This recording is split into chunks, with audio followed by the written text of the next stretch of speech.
going down the highway. Oh, we saw a car like that earlier today. It was this little like Honda Civic, and he had these like big suction cups on the back of his the back windshield, Uh-huh. and this massive American flag just from the wind. And we were like, okay, welcome to Texas. Hey, and the funny part is that Honda's probably made in Maryland. Probably. That was quite the sight, though. Man, that's huge. Hey, Amanda, good to see you. Says hello, lovely Lorena. Practically perfect panel and cheery chat. Happy 4th of July. Yes, happy 4th of July indeed. Fairly normal in Texas, too, at least if you're not in Dallas or Austin. Austin is Austin is very strange. Well, no, Mm, Austin is kind of like Philadelphia, mm. where It, it's like there's Philadelphia that's like absolutely blue, and then there's the suburbs around it that are red. But it sucks that some of the suburban counties, like the one that I lived in, the congressional district, has part of Northeast Philadelphia in it. Mm. So we're always fighting libtard votes from Philadelphia. oh, I freaking Oh, hated that's that. Philadelphia. Yes, it is. man, that's Philadelphia. I noticed y'all cleaned the place up for World Cup though. Kept all them people down there and It's only skin deep. It doesn't go past that. they kept that thing in Center City because they'll keep Center City clean. But North Philly, screw that. It just stays looking like Afghanistan, you know. give it a light dusting. I mean, I'm surprised. Well, they got the South Philly, which is, well, they caught it on a good night. Today Sunday. No, today Wednesday, because the show is now on Wednesdays from now on. Because your girl got a part-time job that I'm working late on Sunday, so we switched it over here to Wednesday. So if you guys are on the replay crew, thanks so much for being on the replay crew and drop a note in the chat. You know, Yeah. basically, hey, hashtag replay crew. Wednesday But nights with me are hard sometimes, so I had this Mm. point to let you yeah, know I'm going glad in. you could make it. It was one of those things where it's just like, okay, what night is it going to be? Because of course, Spice Lounge is coming back. That's Thursday. So it's just like, okay, what show? So I decided Wednesday because when the Dark Council has their show every other Wednesday, I can just roll you guys from this show on over to the Oh, Dark cool. Which means Council. I can actually watch again. I'm in the Mhm. States. And I can just roll over there with you Yep, just roll over guys that way. and actually watch and listen in. Man. Hmm. You were a night owl anyway. You were up watching stuff all No, the time. I know, but it was still difficult because my cap was like 3 a.m. No later than 4 a.m. in Germany, and that was like, and they were just getting started, on Dark Council. So I would watch maybe 30 minutes and then just Oh, you got a full time. Oh, I'm glad you got a new full time job, my dear.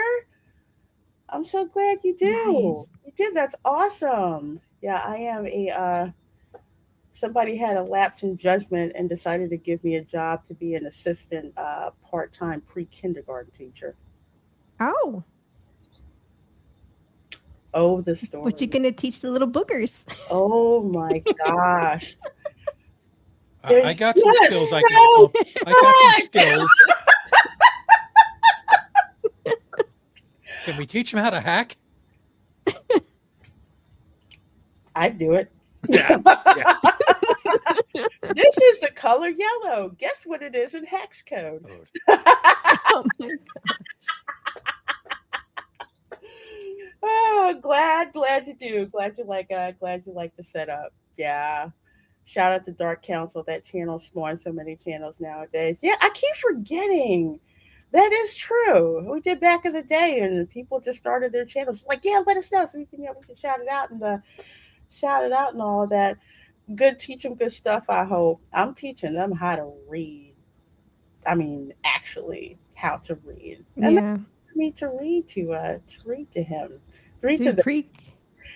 pre-K is like it ain't what it used to be because Mm-mm. kindergarten is basically first grade Yeah, nowadays.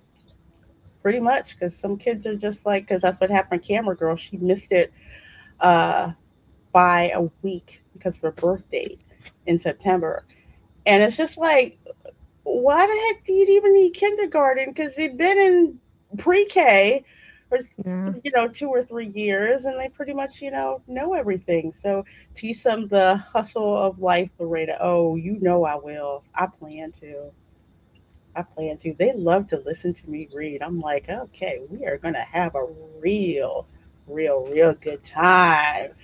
Why does Johnny only have 2 apples? Because Johnny's a communist. Of course, I said that in my head. I'm the worst, man. Little hand goes up. Hey, It's a communist. we were wondering where you were. You guys probably out in the road getting ready for the holidays. So good to see you, my dear. Good seeing you. And we've got Couching Taylor Hidden Swift. Good to see you, Matt G. Good to see you. Good to see you. And of course, we have got Aldo in the chat as well.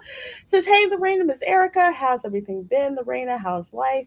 T minus 3 weeks till I hit Orlando. Awesome. Can't wait to see you when you get here, my friend. Well, to also celebrate Florida, this truly is Florida for the 4th.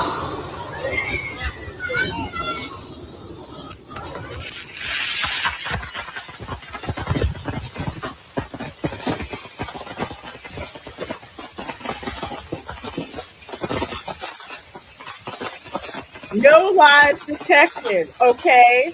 Wow. Man, I still got PTSD from almost burning down mom and dad's house.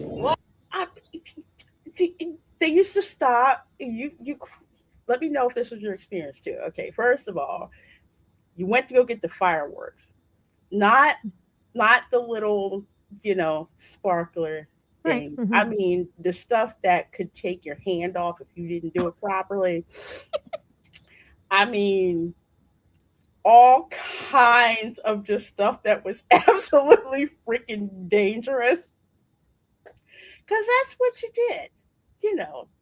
In addition to some idiot relatives decided they would, shoot guns up in the air. Duh, the bullet comes back down with that, neither here nor there. But yeah, lots of fireworks. A lot of them not legal. Oh yeah, absolutely. That thing's basically a flamethrower, so Hmm. I'm just looking at it going, all right, that's Darwin waiting to happen. But that's like how that is literally like how it is. Like I had to light the fireworks, but of course I would actually read the freaking directions before Yeah, lighting. but are you going to sit there and No. hold the damn things? No, then again, that's why they Mm. made me go and do it because my other cousin, I'm sorry, this is what your parents told me. They're not too smart enough to figure to read the darn directions. So you're gonna have to go and light it. Because I like light it and then it would like some of them they were kind of like duds or like, okay, Mhm. don't It always don't sucked when don't it was a dud. don't go touch that. Don't poke it with a stick. Go tell Uncle So and So to come out here and and check it out. But man, I would set off some crazy ass fire. They're the ones that would change color repeatedly. They're the ones that would spin on the ground and make those like loud noise. Yeah, they're absolutely loud. And the same thing here, man, in Florida, they start setting off fireworks 10 o'clock at night, 9 o'clock. I'll say 9 o'clock. Dude, they've at night. already started here and it's not even the 4th yet. No, For the last 2 Same. days, that's all we've been hearing is snap, crackle, pop. Rice Krispies? Mm-hmm. and it's the 250th. It's gonna look like daylight. Mm-hmm. Of all the darn fireworks that are gonna be going off. Yeah, this is what we do. I kid you not. Fireworks that are not legal. They're setting them off, and Oh, I'm looking forward to how it goes here in El Paso because it's all Mexican. They're basically in Mexico, and Mexicans love, and I mean love, fireworks. oh, So they this is do. going to be interesting to see. Dominicans love fireworks. Oh my god! And we're all in the same darn state. That they're setting up the tents and everything, the side tents that are Mm. white and they've got the fireworks. That you don't see this stuff up in Pennsylvania because they don't do No. that. We got like the little, you know, punk fireworks. No, no, no, no. Down here, they're selling them fireworks in Publix. They're making it known. It even had a sign in Publix that said, "Please no smoking near the fireworks." I'm like, okay, all right.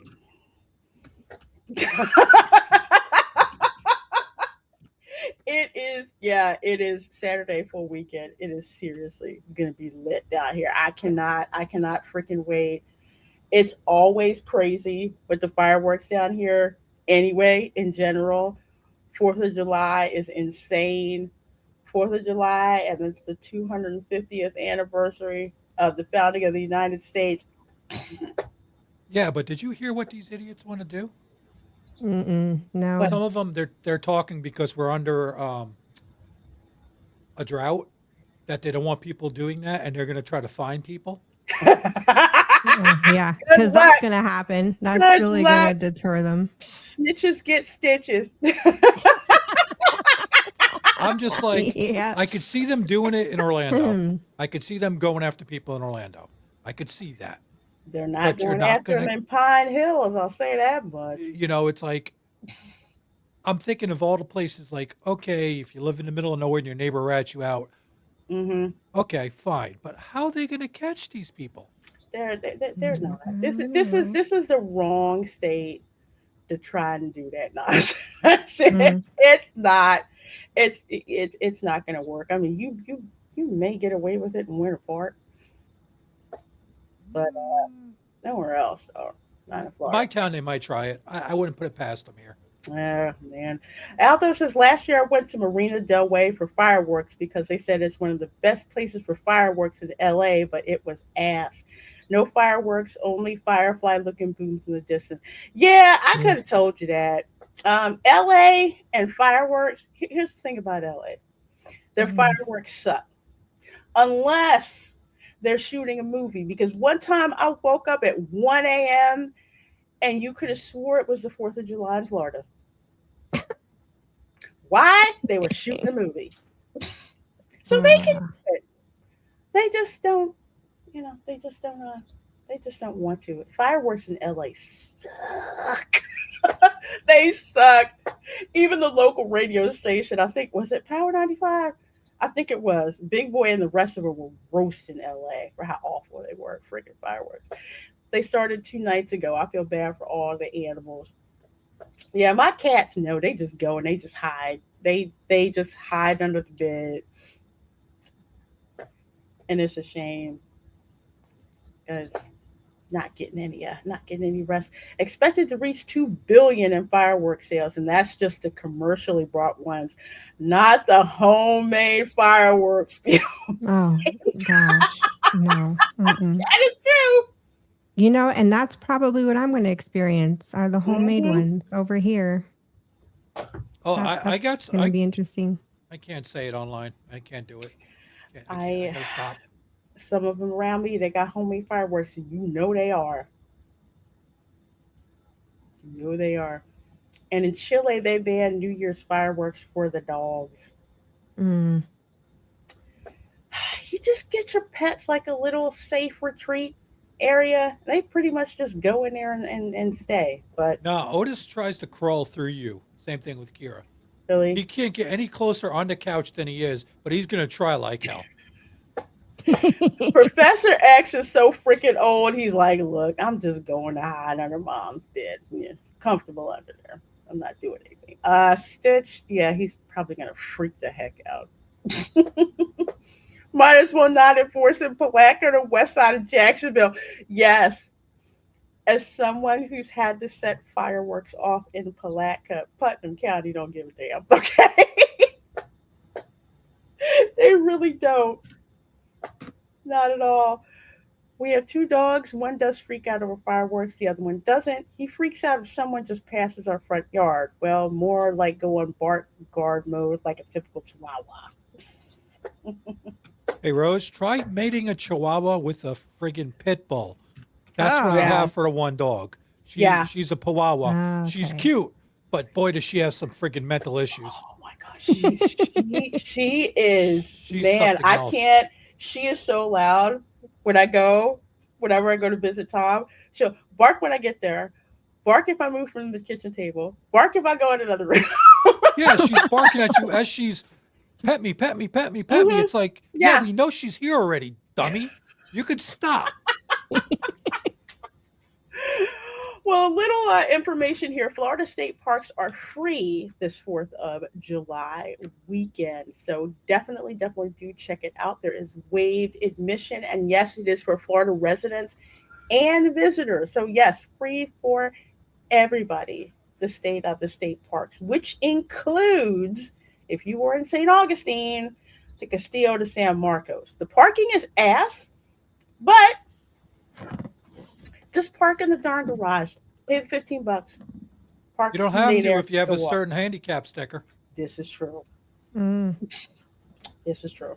So you got the Castillo de San Marcos that you can go to.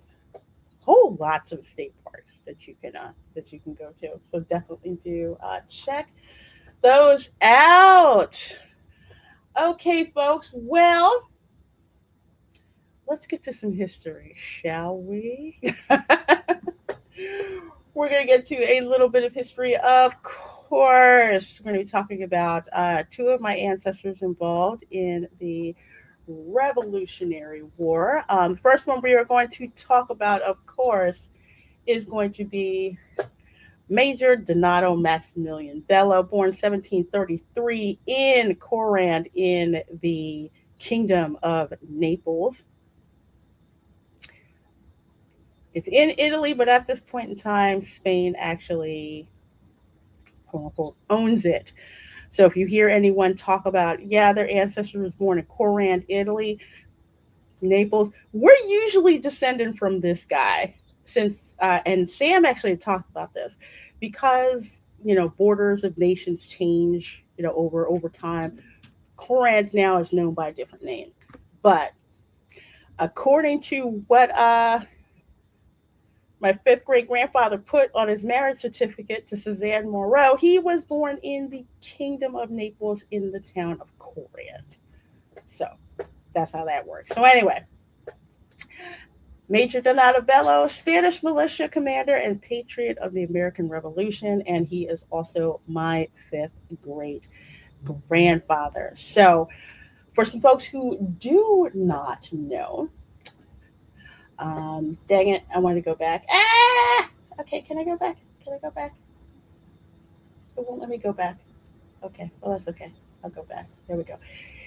Anyway, so for some folks who do not know, a little bit of background. Yes, Louisiana was French. However, at the end of the 7 Years' War, known here in the States as the French and Indian War, let's see. Was actually before the French and Indian War. Yeah, it actually was. There was some kind of back deal that went on. So a lot of the Acadians that got burned out of Quebec and Nova Scotia by the British, they either went to Haiti or they went to Louisiana, thinking that it was still French. Well, it wasn't. There was some backdoor deal where New Orleans went to Spain and Louisiana went to Spain instead of France. So the Acadians got there and it's just like, what do you mean it's Spanish? They're just like, yeah, it's Spanish. But Spanish government says, here, you get land, you work it down in the swamps where we don't want to go, in the bayou. So they took it, boom, they were gone. So my fifth great grandfather came over from Naples over here to Spanish Louisiana because he was an officer in the Spanish army.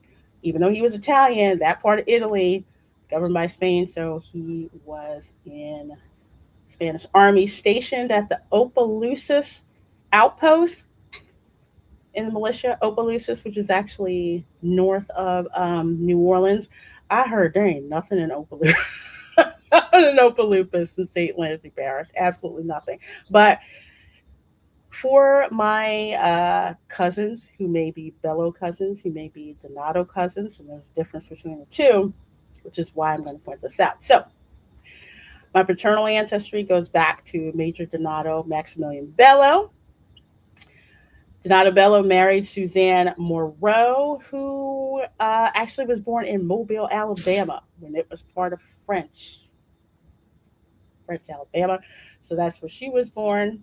Her parents actually came from Quebec down to Mobile, Alabama.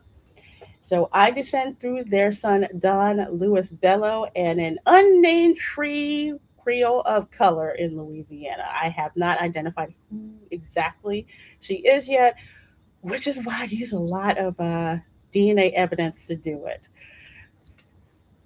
Because so many people are so interrelated, not the Cajuns, they're completely separate. They kind of go in their own circles. Creoles are a bit different. Trying to figure out exactly who that person is. So one day, hopefully, I'll find out who it is. But for folks in the Bello family, yes, Don Louis Bello is actually my fourth great grandfather. Who, man, he got into a lot of stuff. That's something for, for another time to discuss. But Major Donato Maximilian Bello. Actually, he had two families, and you'll find out that also Don Javier Sanchez did the same exact thing. So he had two families. One was a common law marriage to Marie-Jean Taillefer, also reported as Taillefer. She was also a free woman of color. So there's that branch of the family, which I am not 100% related to at all, which I found out. Because people are like, oh yeah, there's this whole thing with him and with her and Donato Bello. I'm like, I don't match any of those people. And then I found a DNA match. It turns out that I was not related to her, but actually related through the legal wife, Suzanne Moreau. So that's how I figured that out. So it's crazy. But just to show you just how intertwined a lot of these families were color wise, and it was not anything animosity with that at all. But that was a common setup, like in Spanish Florida, Louisiana, Caribbean, all stuff like that. Usually they'd have like two marriages. They'd have like the legal white wife, and then they'd have the common law marriage to usually free women of color. And that's how they all had children. They were all together, all one big, huge freaking family. So Spain enters the war. So in 1779, Spain declares war on Great Britain. This did not happen right away. Spain was too weak after the 7 Years' War. So France obviously entered the war head on. But Spain could not hint that they were actually helping the Americans, because another thing that people don't really know, Bernardo de Galvez, the town of Galveston is named after him. Clandestine-wise, he was sending supplies up the back of the Mississippi River to Pennsylvania to supply the troops. So that winter in Valley Forge, where our troops were literally starving, no shoes, no blankets, or anything like that, eventually they got supplied through Bernardo de Galvez. There was actually a cattle drive through Texas to Louisiana. So they slaughtered like a bunch of cows and all that stuff to preserve all the meat and shipped it up the Mississippi River. So rather than adopting a defensive posture, Galvez initiated bold defensive sweeps to expel British troops from the Mississippi Valley and the Gulf Coast, relieving vital pressure on the American Continental Army. So there was actually one battle at Manchac, which I believe was that was in Alabama, and then Pensacola. So if you look up the Battle of Pensacola, that's where that happened. So Donato Bello, Italian-born immigrant from Naples, quickly integrated into Louisiana society, and by the late 1770s, he rose to become the Major de Militias. Oh God, I probably screwed that up. Major of the militia at the vital Opelousas post. His experienced command made him a trusted military figurehead responsible for securing the Spanish crown's interests and organizing frontier military forces. So, another thing that people don't know is how diverse the Spanish military was at this particular post. So, the militia under Major Bello was a representative tapestry of colonial Louisiana, comprising of early French settlers, Acadian exiles, native allies, and local Creoles of color. So, they basically had, if you were an able bodied male, you were pretty much in that group. And the Acadians really wanted to get back at the British for burning them out of their houses. Yeah, up in Acadia. So Bello's capability to rally and maintain this diverse force was paramount in translating Spanish military strategy into direct victory on the colonial frontier. So that would have been in British West Florida. The British weren't exactly flexible. Oh, they were. If you shot them with a musket. They just march in a straight line and we just pick them off. You know, they were not used to. They didn't want to do any guerrilla warfare. Patriots are just like, we are so down with guerrilla warfare, custom, firearms and stuff that they had, for hunting and everything. And the Spanish, they were used to fighting everybody, so they're just like, British, yeah, whatever. We know, y'all not gonna know exactly what you're doing. So let's see, 1779, June, Spain declares war. Governor Galvez orders Louisiana militia units to immediately organize for offensive operations. This was the official one, because before that, they were doing it clandestinely. So August 1779, Major Donato Bello mobilizes his militia unit, marching alongside Acadian and Creole volunteers toward British outposts. Now, if you want to know if you have an ancestor that was in that militia unit, you can actually go over to, this is weird, but it's true. Go to the Archivos de Indias. I forget the exact website, but it's the archives are over in Spain, and they have the archives of just a whole bunch of stuff and registries from the Americas. You have an ancestor that's over in that list, you are eligible to apply to be in the Sons of the American Revolution or the Daughters of the Revolution. So September 1779, Battle of Baton Rouge. Spanish forces, including Bello's militia, defeat the British garrison, securing the lower Mississippi River.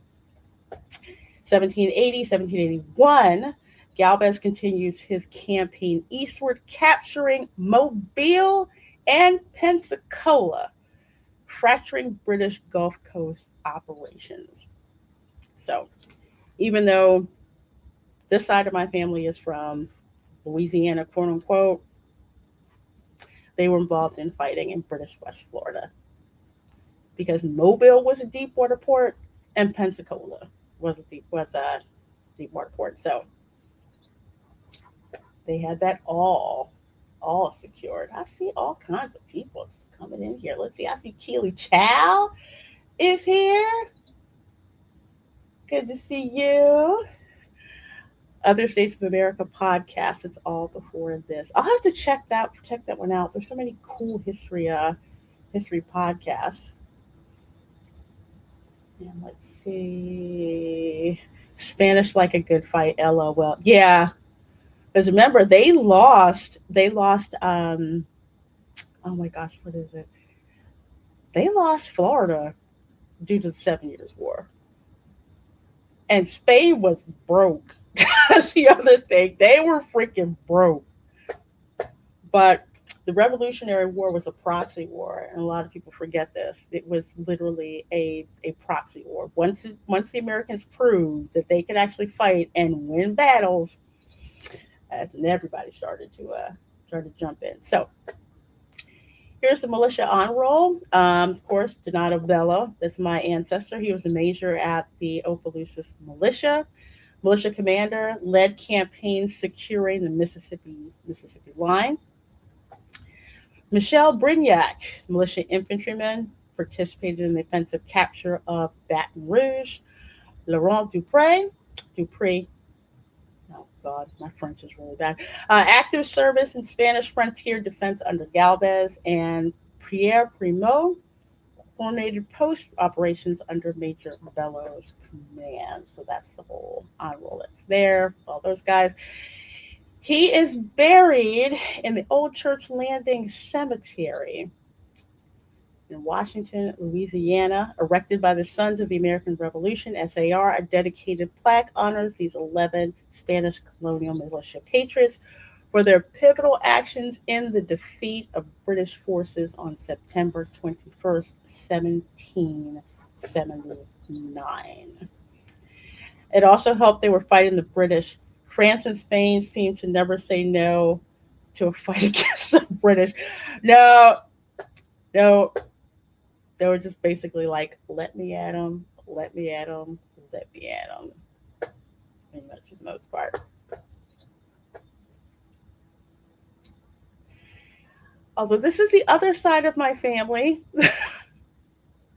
This one is the other. This is the line through Marie Jean Tyfer. So Donato Bello's eldest son, Martin Donato, inherited a crap load of money and land and slaves from Donato Bello because he was the firstborn son. Although he wasn't the firstborn son of the legitimate way, he was still the firstborn son. So he was actually recognized by Donato Bello, so that's how he got like all of this freaking money.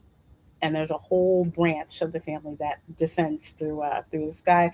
So for people who try to say that, oh, there were people that they paid to get their relatives out of slavery, I will say that Martin Donato did no such thing. The only person that he freed was his son through one of his mistresses, and that was only when he died. So, so there's that.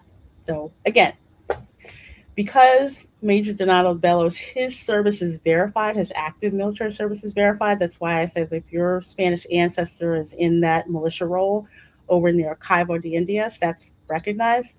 You are eligible for membership in DAR, Daughters of the American Revolution, and Sons of the American Revolution, because they recognize Spanish military service. That's listed in the roll. So anyway, strategic victory, campaigns led by Galvez and executed by frontiersmen like Major Donato Bello diverted thousands of British troops, secured vital supply routes along the Mississippi, and provided indispensable to the ultimate success of the American colonies. And I bring this up to say, for a lot of people who do not know, you had people who were fighting for America before America became America.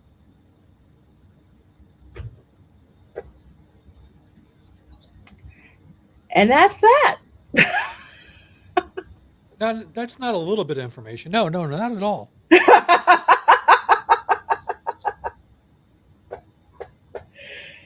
Yeah, it's quite a lot. Again, research that I happen to dig into, because you have some people who their history is like, if they go from like 1776 and back, most of it's in the British American colonies. Mine is not. I need to get my DNA because it could be interesting. I haven't done it because they got enough crap on me already. I don't want them to have the rest of my DNA. So I don't think you're going to beat all the human trafficking I've got. It's not an idea of beat it, but it's my, it's got some interesting parts coming from my mom's side that we don't know much about. The both parts of Italy, north and south of Italy, and before that, my dad's side we pretty much know. They don't know my mom's side. So it makes Um, me wonder because I'm supposedly half Italian. I say, I say definitely, definitely do it. You don't have to tell people what the results are if you don't want to, but it's definitely been helpful. And one of the ways that it's been helpful for me is when I find out just how long my family's been in this country and just all of the different people that that came here. It's very interesting finding out all their stories. It just truly is. But just to show you guys a little bit from this side of the family, so this one here is like my third great grandmother, Hannah Price. Reportedly, she was also a free woman of color in Gulfport, Mississippi, which is about 50 miles away from New Orleans. I know because before the casino showed up and I'd go visit relatives in Gulfport, Mississippi, I wanted to go to New Orleans because there wasn't crap to do in Gulfport, Mississippi whatsoever.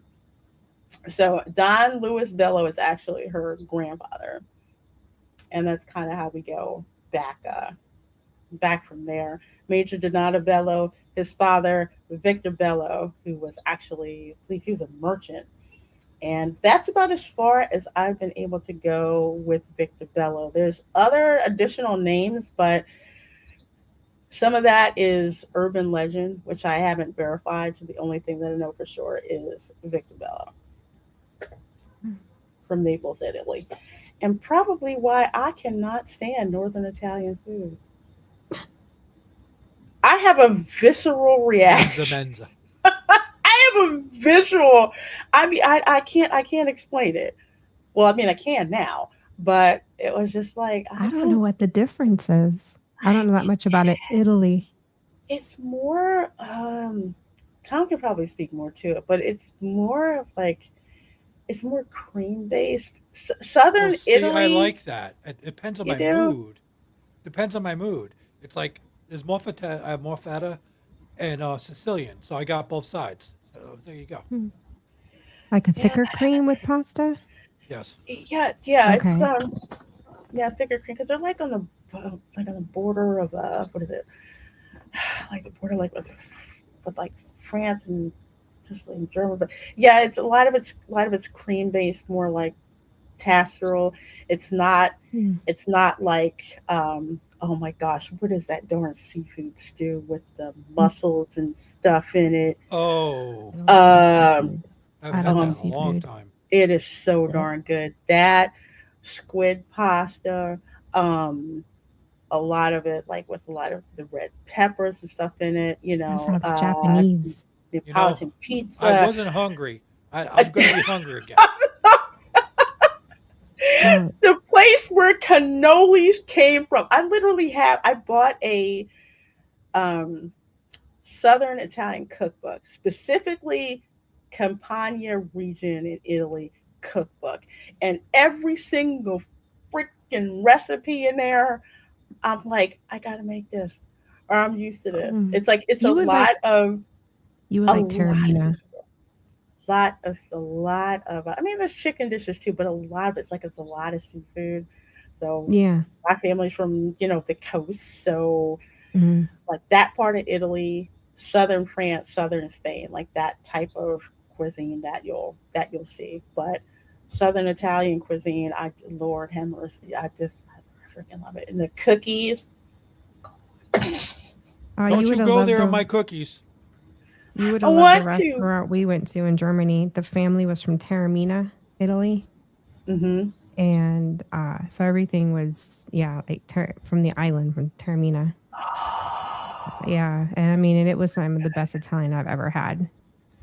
I didn't do the seafood, but everything else was just like wow.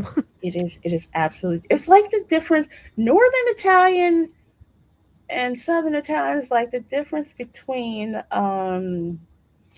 what was that restaurant called? Tutto Italia, which sucks.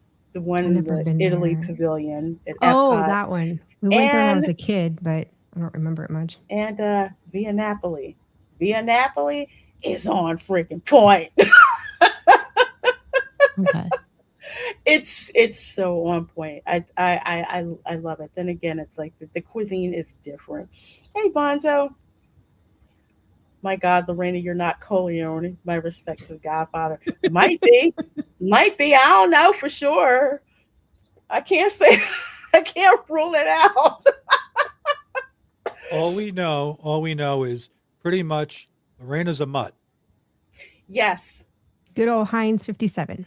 yes, That's what my mom says. and I have to thank the Italians for why I cannot freaking retain iron. That is not a Dang, common really? that is not a common medical occurrence among Black Americans. It is not. Huh. Okay, I It's really a need to get a DNA test done. it's a Mediterranean thing. I didn't Hmm. know it like for years. Like I can barely give blood. If I'm gonna give blood, I have to do like a high iron diet before I do that. But Oof, it's like okay. I cannot absorb iron at all, and that's like a Mediterranean thing, which is why the Mediterranean diet is the way that it is. But no, I cannot retain Huh. iron. Vanessa Williams, she has the same thing with her ancestry because she did a DNA test, which is one of the reasons why I did, because she said there was this whole thing where she couldn't retain iron. Some other people in her family couldn't retain iron, and her doctor was like, "Do you have any Mediterranean ancestry?" She's like, "Not that I'm freaking aware of." Mm-hmm. Did a DNA test. Guess what? Turns out that she did. That's interesting because we have a family member who got a DNA test and it came back with a surprisingly high on the list of Italian descent in the family, and I was kind of surprised to see that.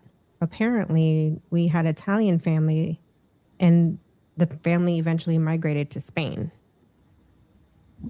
I don't know what for or what year. I never got to dig. I mean, I need to do my own DNA test and dig like how you've dug here. But the iron thing kind of, that's interesting because my iron kind of, I don't know if it's a real, My I don't, yeah. my iron is horrible. Like my grandma used to eat like oh God Liver. sardines. Oh, I can't, I Oh, can't my stand them. grand, The Goya sardines. dude, Oh my God. my abuelo would eat those straight out of the can. He freaking loved it. Like My it was not, it was so gross. my nana Yeah, would do that all the the time. sardines. My grandfather, I think, was the sardine person. She would suck those things down like that Yeah, is like nothing. He disgusting. would just, and it was like to him, it was like the best thing ever. And I'm like, no, that's gross, but okay. They stink. It just like oh my gosh, you like crack open a can. Like I would crack open a can of Mm-hmm. tuna. She'd crack Mm-hmm. open a can of like those sardines with like Yep. sardines, oysters. Oh, Um, yeah, no, I can't. Mm, I can't with oysters. I have nope. to like chop them up because some of them have a sandbag that's still in them. I just can't. It seems like everything. The only thing that I like on that list of, I mean, there's spinach too, but of iron rich foods, red wine. I can See, rock with some red wine. I can't do the red wine. You It could No, do spikes. I can't do wines. It spikes the hell out of my sugar too much. not even a dry It's wine you insane. can do Nope. because of Just the spikes. grapes. No, it's not the grapes. It's the way it's fermented, the way it's done. oh, Oh, okay. It dang, that attacks my That's sucks. a sugar. nice meatball on top of all. Oh, don't! I yelled at her. I said she had a meatball sandwich today already. It is, it's so funny. It's like the basic. Well, my nieces and nephews call it spagooter sauce, but I make it with like Italian sausage and all this other stuff that's on it. Ooh, And I love Italian found out sausage. that's actually a style. I'm like, I have no idea where it came Mm. from. I just made it one day and it stuck. But yeah, I'm oh god, I'm a real That snob. moment when your spirit of your ancestors just kind of embodies you in that moment in the kitchen. Kind of like with making ropa villa. Why? And I think I told this story. Oh my gosh, it was so darn funny. I made it once and I was like, I don't know how this is going to turn out. And man, it was good. It was like on point. And Ralph's like, I don't know. He's like, you are your abuelo's granddaughter. He's like, clearly the cooking is there. God into you. I mean, because I went to this restaurant in was it Cuba Libre, which is in Philadelphia. I swear it's a tourist Cuban restaurant, literally, which means spice level's freaking non-existent. So I order ropa villa, thinking I'm like, oh, that sounds pretty good. I'll try that. Yeah. I took one bite and it was so freaking dry. I swear my Cuban ancestors started cussing the cookout. No. It was like you could use it for kindling. It was so freaking dry. No, it's not supposed to be dry. It's supposed to be really like a stew, like wet and I Yeah, it's mean melt in your mouth, supposed to and the be like flavor with the the seasonings are yeah supposed with to just explode in your mouth. no, this did not. This made me want Oh, to explode by spitting it out. That was how dry and not flavorful it was. And I said I could make this better from scratch, which I did, and my family loved it. I'm like, how the heck did I figure out how to do that? I go, well, yeah. I made mine. Well, I did mine in the pressure cooker, and it came out perfect. I put it in the crock pot. Crock pot, yeah. Yeah, I make it in the crock pot. So that's like a family staple. I have to make roperia, and then it has to go like in individual You should containers in the freezer. you should try making bistec en cazuela. What's that? It's the translation is steak in the pot. It's basically the same base, like Yeah. tomato base, but you're using like a very thin, rolled out, like sirloin beef steak. Now Ooh. you can also roll it in ham and put toothpicks in it and let it simmer, slow cook in the same tomato based sauce. Because that ropa vieja tomato based sauce is a good base for almost for those types of dishes. You got ropa vieja, you have bistec en cazuela, and the rolled steak, which is another form of bistec en cazuela, just with ham rolled. And Okay. boliche is another one. If you ever had boliche, is I've heard Sounds I've another. like a heard of laundry that. detergent. I've It's not. It's a little beef heard of round it. steak with a little salchicha in the middle, a chorizo in the middle, and that is like off the chain. It is so amazing. The only thing I don't like is chorizo, and I that love is chorizo. that the reason I don't like chorizo. I have the Creoles from Louisiana to blame for this because the Spanish brought over chorizo. So Mhm. somewhere between the Creoles and the Spanish, we kind of like look, this chorizo sausage is kind of flat. So we came up with something called andouille sausage.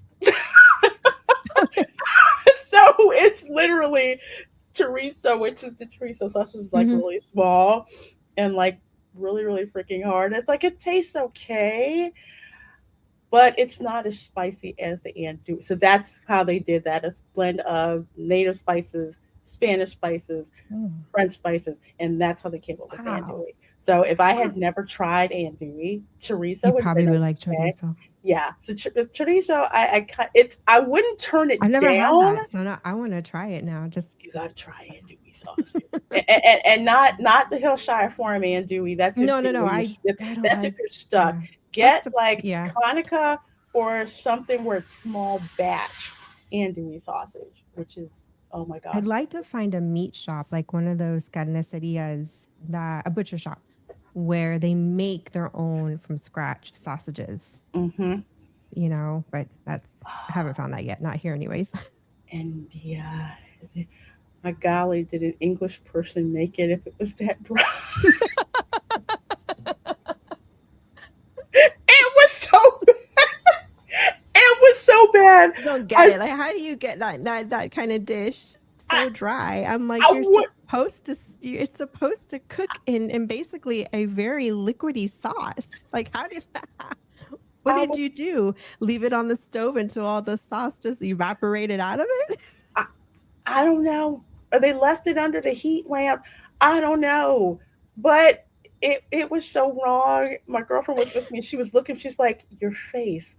What's wrong?" I said, "Every freaking thing that's wrong with this." Uh, Granted, that was the first time I'd had ropavia, and I knew something was wrong with that.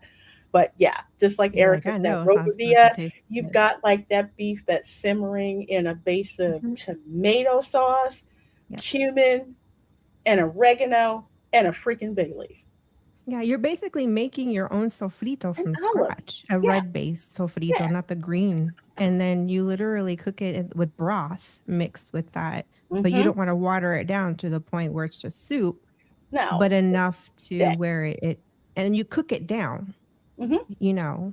And I mean, if you want to do it, I've seen it done a million times on the stovetop. I just don't trust myself, so I just throw it in, I throw it in the didn't. pressure I cooker. like the crock pot better because I did it in a crock pot because I was like, I don't have time to watch over it. And ever since I Hmm. have done it in a crock pot, that's exactly how I like it, exactly how I make it. The only thing I do at the end is like an hour before I'm going to serve it. That's when I go Oh, and that I was the get other the thing. Spanish olives with the pimentos. My Oxtail. whole family, we used to eat those darn things and pop those suckers like candy. So you got to put that in Oxtail. there with the brine and stir it up, and then it's done. Oxtail is another way. You could also do oxtail in that same sauce if you Yes. wanted to.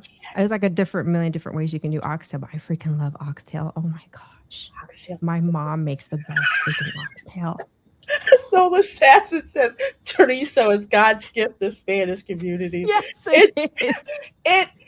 it And it I is. enjoyed every minute of finding those Spanish chorizos in Germany. It was It's great. like What? it is, Yeah. but Because they I had import, you're in Europe, they import all kinds of stuff from other yeah, countries. They're sharing they do. food with each other. So you can find like produce from other countries almost anywhere in Europe.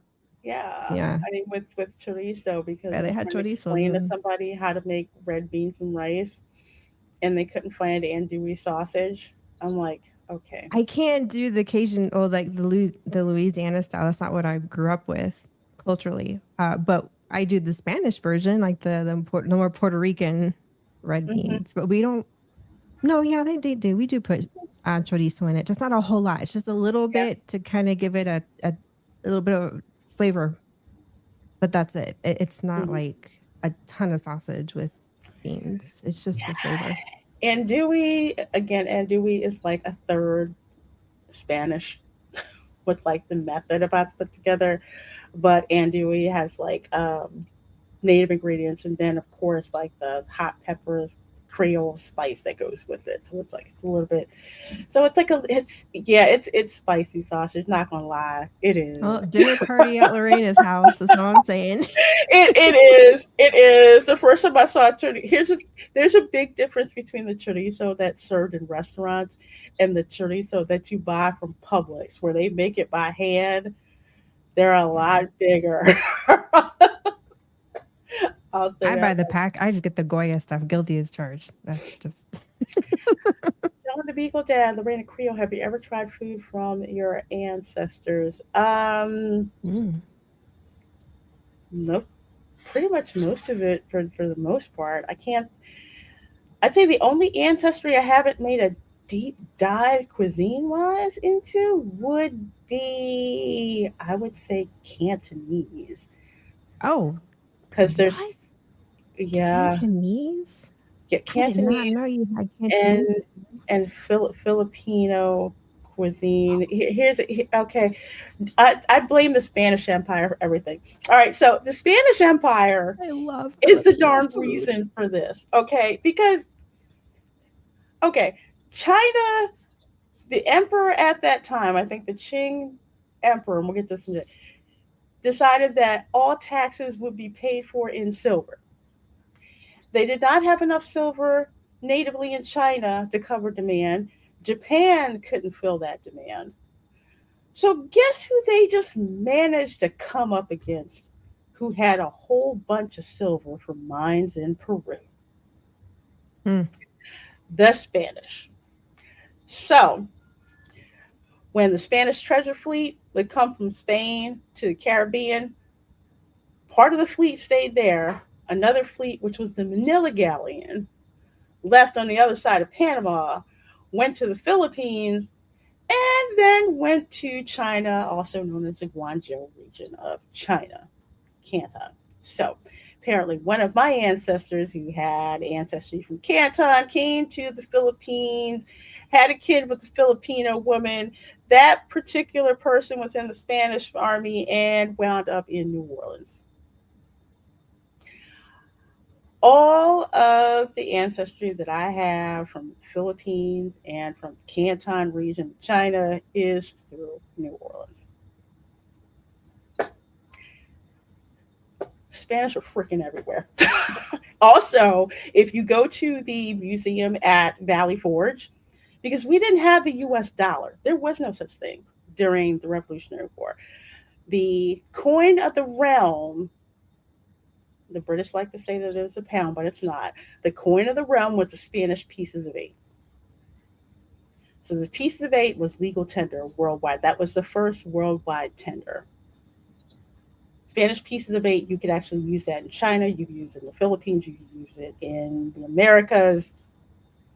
If you go to the Museum of Valley Forge, you will see several pieces of 8, Spanish pieces of 8. You must see that. Pros, awesome food. Cons, lots of dishes. Yeah, yeah. Mm. So I'm looking into that Cantonese and Filipino cuisine.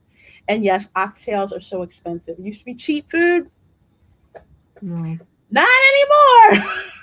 It's like a once a year or once every 6 months dish now. I know. Yeah, I can't believe how freaking expensive that is. But to get to the second part of my ancestry course, there's Don Francisco Javier Sanchez, revolutionary Spanish patriot of St. Augustine, and he is actually my 6th great grandfather. I know a lot more about him than I do about Donato Bello, and that's only because, well, there's a lot of records in St. Augustine for stuff that happened during this period in time. So yes, Don Francisco Javier Sanchez, he got the title of Don from the King of Spain. He was a rich ass cattle rancher. I kid you not. He owned a crap ton of cattle because the Spanish were known for being cattle ranchers. The British, not so much. Not so much. So he was born in St. Augustine in 1736. Don Francisco Javier Sanchez traced his millennial lineage back to the original early 17th century Spanish settlers of Florida. So we are known as the Los Floridanos. So some people will say, I'm Dominicana, Boricano, and they ask me, thinking that I speak Spanish when I really don't, not that good, say Floridano, because that is actually true. The first Spanish families who settled in St. Augustine, their children are known as the Los Floridanos, Florida born of Spanish heritage. So when Spain ceded Florida to Britain in 1763, Sanchez became one of the incredibly rare Spanish citizens to stay behind, swearing a strategic oath of allegiance to the British crown to protect his lands. Now, what actually happened was he was actually the youngest son. So when Britain took over East Florida, all the Spaniards were getting, the Floridanos were getting the heck out of there. And they were all going to Cuba. Well, Don Francisco's brother was engaged to, I forget what the heck her name is, but he did not want to stay in Florida and let her go to Cuba. So Don Francisco, who was 17 at the time, stayed along with his other buddy, Manuel Solana. They stayed in Florida. And everyone else went to Cuba. So what he did was Cubans like selling their land because they wanted to go back to Cuba. They were like, we're not coming back here. The British are taking it over. We're not going. So he actually bought all their land and held on to it. Because eventually when Florida returned back to Spanish hands and they wanted to come back, it's like, oh, how much you want to pay for that? Another way how he got really rich. So when Spain ceded Florida to Britain in 1763, Yeah, we already talked about that. Okay, sorry, it's been a long night. Cattle tycoon of Palm Valley. So he really took advantage of the military trade because the British got stationed in St. Augustine, which is to them worse than going south of hell. Think about it, woolen British uniforms, and you are in that hot ass Florida. They were not used to it, they didn't like it. The British Empire wasn't exactly supplying them the way that they should, and my sixth great grandfather had all the cattle and provisions. So, during the 20 years of British occupation, Sanchez leveraged his political neutrality to build a massive commercial empire. He acquired over 1,000 acres of prime land in Palm Valley, positioning himself as the primary meat supplier for incoming British troops. And his biggest plantation was actually run by one of his slaves, Felipe Edinburgh, the one that wound up suing him years later, because according to Spanish law, if he paid the cortacion, he was supposed to take it. Don Francisco was supposed to take it. He did not take it, and he did not take it very well Hmm. at all. So basically, he had this guy, Felipe Edinburgh, one of his slaves from I forget exactly where in West Africa. He ran the whole thing, all of Don Francisco's plantations, all of that. He left it. He left it to him. So his massive cattle herds and supply chains made him one of the wealthiest citizens in St. Augustine. He managed to supply complex supply logistics, securing trade relationships that survived multiple political transfers of power in Florida. So while he was a British citizen at the time, he was a British citizen of Spanish descent, which means the British did not trust him at all. But they didn't have a choice. You want to starve? No, no steak for you, no provisions for you. What you gonna do? So he didn't. He claimed he was loyal to the British, but he was a lot more loyal to Spain than he was to Britain, without saying so. Which he had an acrimonious relationship with the British governor of East Florida. So covert Spanish patriot, which he was. So he was kind of playing both sides, but they couldn't get enough to nail him for treason. So he kind of stayed ahead of things. So during the American Revolution, British-controlled East Florida served as a critical loyalist stronghold. St. Augustine was heavily militarized to hold captured American patriots and French prisoners of war. FYI, when the Revolutionary War popped off, not everyone was a patriot. There's a case of one of my ancestors' families that lived in North Carolina, actually. Half the family was loyalists, half of it was patriots. One of them was a patriot. He wound up getting shot in the door of his house with his own gun by some loyalists who eventually got hanged. But you had loyalists who were like, you know what, it's not safe. We're leaving. We're going to East and West Florida, which is what a lot of them did. But Castillo de San Marcos, if you go there, that was for, at the time, they renamed it the Fort St. Mark. And all the American POWs and French POWs and Spanish POWs, that's who they would house there. And they really did not take care of them very well at all. So while outwardly profiting from British military provisions, Sanchez used his influence to clandestinely support Spain and the American Revolutionary cause. So, two ways he did this, and this is what got him into, which made him eligible, or say, made his descendants eligible for inclusion in the DAR and SAR, was for rendering aid. So you don't necessarily, your ancestor doesn't necessarily have to fight in the war to get recognized. You can also render aid. Like another one of my fifth great grandfathers, all he did was make swords for the Continental Army. That's how he got in. So, one, he aided paroled Americans. So, when paroled American prisoners were exiled on the Nancy in 1781, British authorities refused to feed them. The British did this a lot to Patriot prisoners. Some of them died off on prison ships off the coast of Charleston and Savannah.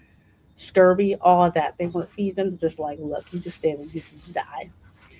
Sanchez personally used his wealth to buy food and clothes for everyone on board, sustaining them for the voyage back to Philadelphia. So the British didn't pay for that. He paid for that. And the British governor did not look too kindly on that. But it's like, what you going to do? You say something, no steak for you. No steak for you. No soap for your ass. None of that. What are you going to do? Soap for your ass. Not going to have it. So, rescuing shipwrecked troops. So, in 1782, Spanish soldiers captured by the British shipwrecked off the coast. Sanchez clothed and housed them, then personally financed and fully provisioned a massive brigantine ship to safely transport the soldiers back to Havana. He already had a bunch of ships that he used for running slaves from Africa to the Caribbean. So this was not a hard stretch for him because he was rich and had plenty of ships. But the fact that he did that, and he was a quote unquote British citizen of Spanish descent, again, it didn't look good. But what were they going to do about it? Nothing. Nothing whatsoever.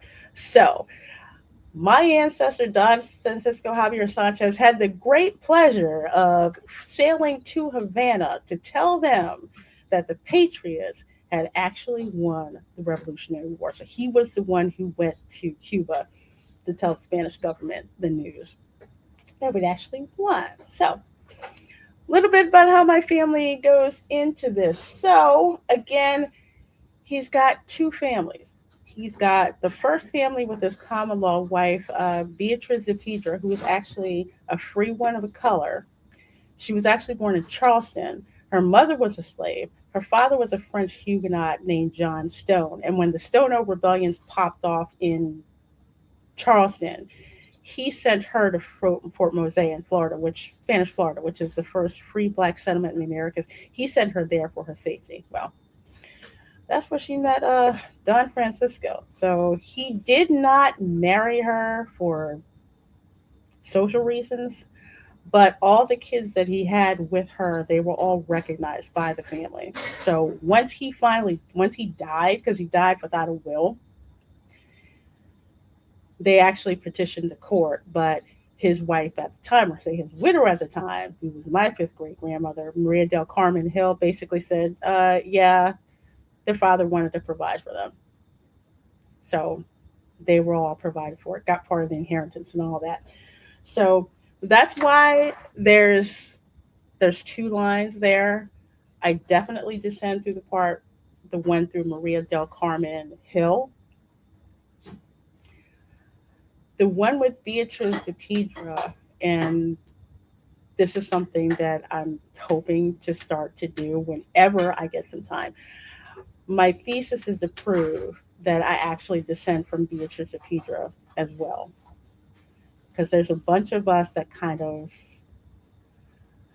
bunch of my DNA cousins where we kind of like match up around this whole Sanchez family with two branches. And we're trying to figure that part out. But if that happens to be the truth, that's probably going to be one of the biggest ancestral finds I've ever run into. So I'm hoping I'm able to actually prove that one day. That's a very interesting and convoluted story. You have a free woman of color who actually wound up owning over 50 slaves. And I have like the whole roster and everything. She owned slaves. They all got bequeathed to her children. Her children had slaves. It was a real, yeah. Like I said, human trafficking. That's pretty much my family's legacy. What's going on? Yep. Nope. Don't want to know on if I have that. I'll pass on that. I'm like,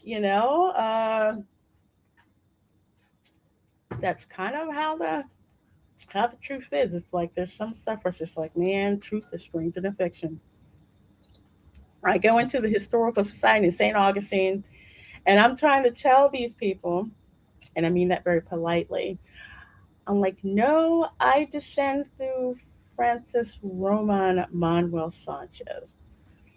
They kept thinking that I was descended through Jose Sanchez, which is one of his kids from Beatrice de Pedra, and that's actually a free settlement. I think up in was it Amelia Island. I think so. That part was well known. My branch was not well known because after the Patriot War, my particular ancestor became persona non grata. So he and a bunch of Georgian farmers moved to Alachua County, and the rest of they the rest they say is history. So I'm trying to explain to this guy, this is my particular branch of the family. And he's like, we've never run into any descendants from that branch of the family. I'm like, well, you have today. So Beatrice de Pedra, that's a common law relationship.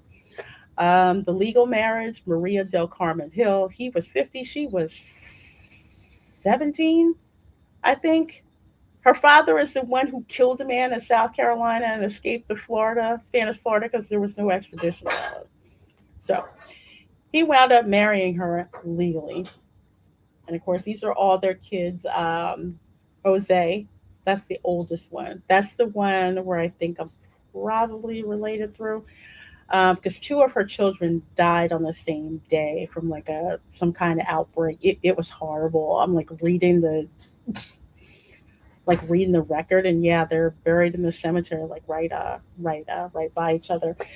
There's the Pedro Sanchez two-story stone house that's on St. George Street. So if you go to the Columbia restaurant in St. Augustine on St. George's Street, keep walking straight. It's got like green shutters and a plaque for historical places. That's the Sanchez house. So that's actually his house. So that's how I remember where the house is because it's right near the the Columbia restaurant that's there. Extensive Florida descendants. It's almost kind of disappointing because there is, but it's hard figuring out who they are.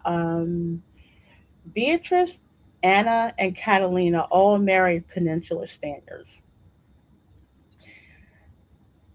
And the funny thing is, there was some kind of dispensation that had to get written so that their marriage was actually recorded in the white marriages book in the Cathedral of St. Augustine. Yeah, that was weird. But anyway, they married Peninsular Spaniards and they basically left and went back to Cuba with their families. Jose stayed. He married the mulatto daughter of the royal accountant. She died. He wound up marrying one of his father's slaves, freed her, and then they moved to Amelia Island. Let's see. Carmen and Rosario were twins, and they never married. So that's that section over here. The ones who Maria del Carmen Hill are much easier to follow. So I descend through Colonel Francisco Javier Sanchez. That's the one that I descend through. So yeah, just like with Major Denalo Bello, two families with two women of two different ethnicities. And this is a common thing in the Caribbean. It's a common thing in Spanish Florida. It's a common thing in French Louisiana. It's not a common thing in the other British colonies, which I found out. Well, let's put it this way: it's common, but they don't really. It's not as open as it is. Because some of my cousins I would have talked to, who were like, say, from the Dominican Republic or Puerto Rico or Colombia would say, yeah, it was like an open secret. You had this one Spaniard, he had like a mulatto family with a black woman, and he had a white family with a legal white. And everybody was aware of everybody else. Hey Dylan, how you doing? Says, hey Erica, Tom, Chat.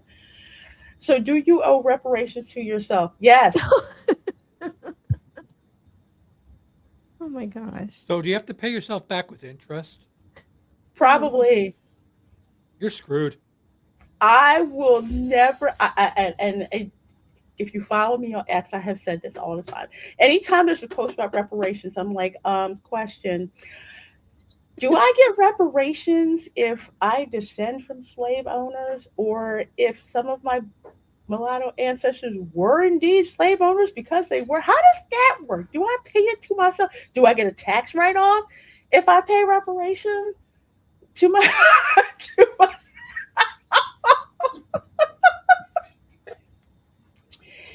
yeah. Oh man. The reparations argument is ridiculous. The only people who are going to get rich are ivory tower intellectuals who get paid off for this nonsense. It's not going to happen. Because if it did, y'all would have cut a check already. Not going to happen. Not going to happen. Because again, people like me who exist, who descend from slave owners, they're not going to give us reparations. Probably get us to pay them, but no, it's not going to happen. And that's the dirty truth of what's going on. Like with like when I mentioned about Martin Donato, my half fifth great uncle, the one that got all the property, and he owned slaves, and the only one he freed was his son, who from an enslaved woman, and when she died, he finally freed her. Yeah, so you had black slave owners. They weren't doing that. The free relatives. No, that never. Okay, if it did happen, probably 0.0005%. But no, they were in it for the money because slavery was an economic institution.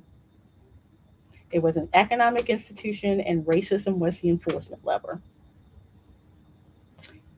That's exactly what it was. So, yeah, you had some who, as a matter of fact, his family, they were fighting for the Confederacy. They had to escape to Mexico at the end of the Civil War, so they didn't get slaughtered. Yeah, history is something else. People are having multiple families, hence why the rise in chancellor assaults and concussion.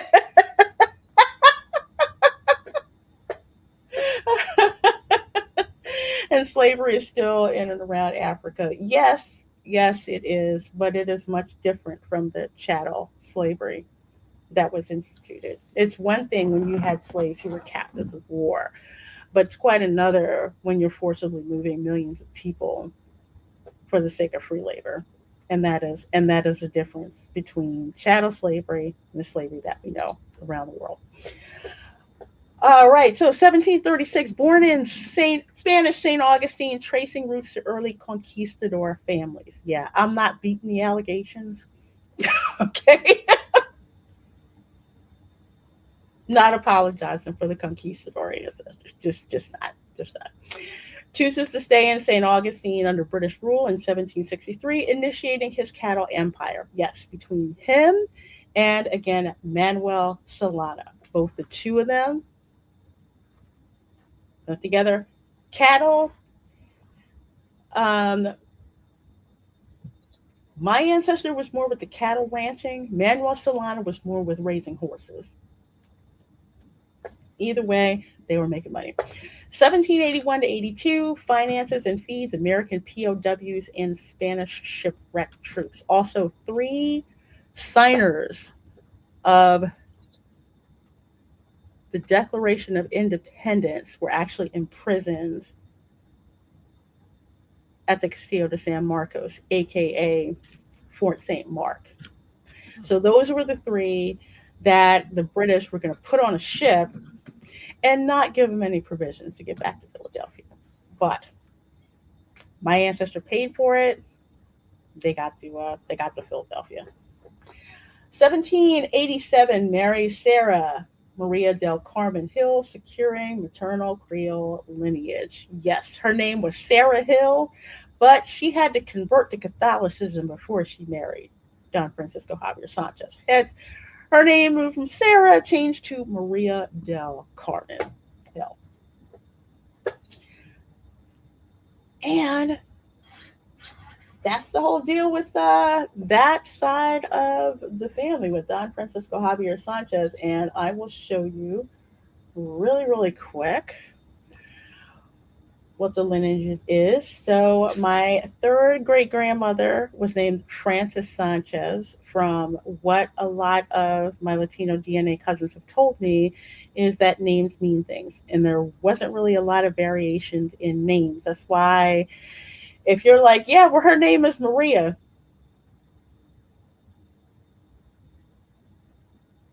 You want to be a little bit more specific than that, but I'll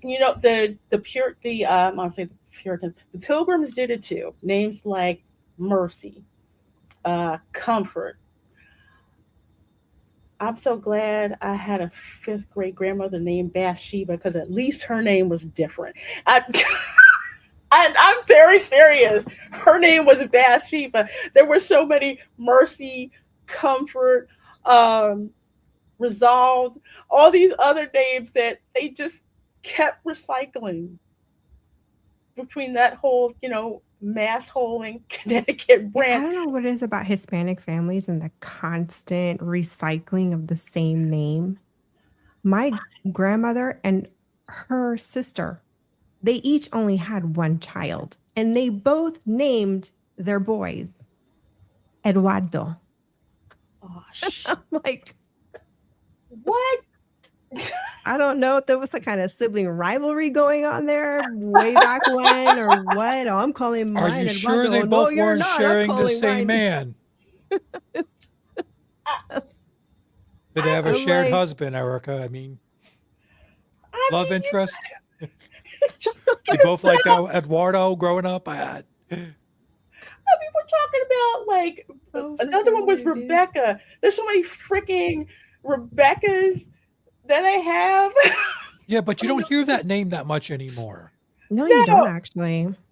you don't. But that was like it was like a bank of names, and all they did was repeat using these names. So when it comes to doing family research, I mean, I always say I feel like I need a shot of Jack if I have to research any families, any of the Mayflower families, or I'm going to need a shot of cognac for the Quebec families. I don't even want to step in that. I don't have a good. I would make notes whenever I put together a family tree. Like, okay, this is this one, but this one, Mary so and so. I mean, they just did not recycle names, and even more so with a lot of the Spanish and Latino names. And God forbid, it's not just one name. You got like three of them. If you don't have them all right, you're not going to get the the right person. Yeah. That's the other thing, that I found out. But so this is Francis Palmer Sanchez. Francis Sanchez. It's like you know this name. It's Francis Sanchez. My second great grandmother's name is Francis Sanchez. Okay. So she actually got a little bit smart and named her child Rafaela Sanchez. What? Well, Hang on. Stanley named him Rafaela, but the census person wrote it Rafita. down wrong and wrote Rafila instead. I'm like, who the heck is that? And then she's got great aunts that are named Rafaela. So you see this Wow. recycling of names that go on. So Yeah. basically, he wrote the same raw name, the same way that he wrote my second great grandfather's name because his name was Mose. I thought it was an error. They're like, no, it's Moses. No, no, no, no, no, Yeah. no, no. Raf is technically third generation Raphael, and he doesn't really like his name, so he's like, just call me Raf. He's like, all right. They just completely effed hers up because it's like, where'd that P freaking come from? It doesn't make It doesn't make any sense. But that's what they did. So it's like her mother's name was Francis. Her father's name was Francis. His his father's name was Francis. Francis, Okay. Francesca. Yeah. My Golly. I got named after my dad's feet, but I'm same name as my dad. So when my first half brother comes along, my Hmm. dad wanted to name him the same as me. And my stepmom was like, absolutely effing not. There's no way you're doing that to those kids. And I talked to my dad. I said, Dad, you know what? Mom told me that my name was going to be Eric until she seen my feet, that I had your damn feet. Okay. So what? You decided that wasn't good enough? Now you wanted to get another one? You didn't give me the name Junior. So what are you going to do? Just me, the same as you? And then this, what? My younger brother became the same exactly? That's not confuse the hell out of everybody. Just no. It's always not the women. Sometimes it's the men. Hmm. Yeah, we didn't do that to Christian. We came up with his own independent name. Hmm. I'm like, we're not going to recycle names. I hear you. I came up with a camera girl's name thinking that I was different. Turns out I wasn't. I'm like, what do you mean? I thought it was gonna be some kind of, but not as annoyingly unique as my name was, as my government name was or is. That's like the longest freaking name to spell. So many people mispronouncing it, and then if you speak Spanish, you're going to pronounce it completely differently, which is exactly the way my mother intended for it to sound. So that's her revenge from the grave, pretty much. The first time I saw your full name, Hmm. I just remember I looked at you and said, I ain't gonna freaking try that. Nope. But if you're Nope. Latino and you pronounce my name, it sounds like my mom is calling me. I kid you not. To the point now where if I hear any lickable Latino accent, that's exactly how I say my first name. So I don't get that. What was that again? They're just, oh, okay. And it, I'm like, okay, that's Yeah. okay, Ma. I get it. I get it. I get it. I get it. But yeah, here's all the people, all of them together. Um, Interesting thing. Francesca P. Young, actually, yes, Latina. Her mother, uh, we don't exactly know who she is, except goes back to Spanish Caribbean. But her father was of British descent, actually from London. Henry Young, who I didn't know his name was Henry. I couldn't find him in any of the Spanish records. That's because in the Spanish records he's listed as Enrique Young, not Henry, which is really interesting. He was a loyalist. That's why when he left Savannah, because his family was one of the surveyors for His Majesty's Surveyor Service. So yeah, that's how we got that. So hope y'all learned a lot. I know that's a lot of information, but just wanted to share that with you guys to basically just show you that. I mean, everyone hears about the people who fought in New England for independence, but realize that there were also other people out there who were not Americans fighting for America before it became America, mainly because they believed in the idea of America. So you guys have been awesome. Erica, you want to tell people where they can find you and what you got going on? Yeah, just same old on Friday. I know we've been taking a hiatus last 2 weeks. Our stuff came from Germany and then the cars showed up at the same time and we had to take a 6-day road trip across Texas to pick up both the cars. So we have stories, and yes, we are going to tell those crazy road trip stories this Friday Ooh. at, hang on, let me get this right. But yeah, 5 p.m. Mountain Time. Yes. I had to remind myself of that.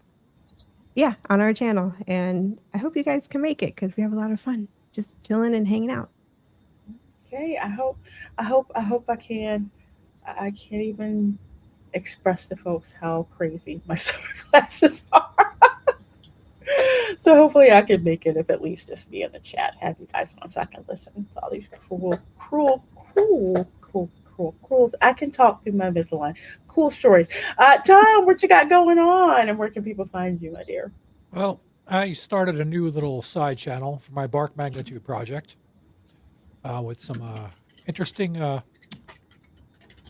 dog songs, and I mean that they're from the dog's point of view. They're definitely a new hybrid of metal and doo-wop.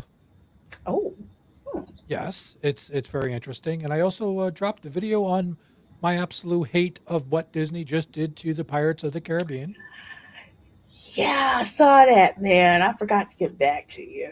Yeah, so I dropped the video on my regular channel on that. So I've been busy, and then I'm going to be, hopefully hanging out with Erica and causing trouble on her stream again. But Always. yours around. I'm around. Yes, it's a dog pound, but no, it's called Bark Magnitude. And I have another new track coming out Monday. That is going to be insane. All right. Well, folks, make sure you check out Tom's channel. Make sure you check out Erica's channel. My channel's a little, at least, we got the Welcome to Florida show back up and running. I'm taking a hiatus from the watch parties until after my summer classes are over. And, of course, Spice Lounge is going to start up in August when my summer classes have ended. So we'll be back to the usual fun schedule. So you guys have been awesome. Thank you so much for hanging out with us. Let us know in the comments what you think about the show. Did you learn something? Did you learn something you really wish that you hadn't have? Anyway, let us know. I learned I'm hungry, damn it. He's Take hungry care, for, everyone. for Bye. seafood from southern Italy. Oh, Jawohl. I wish I could. I wish I could. Bye.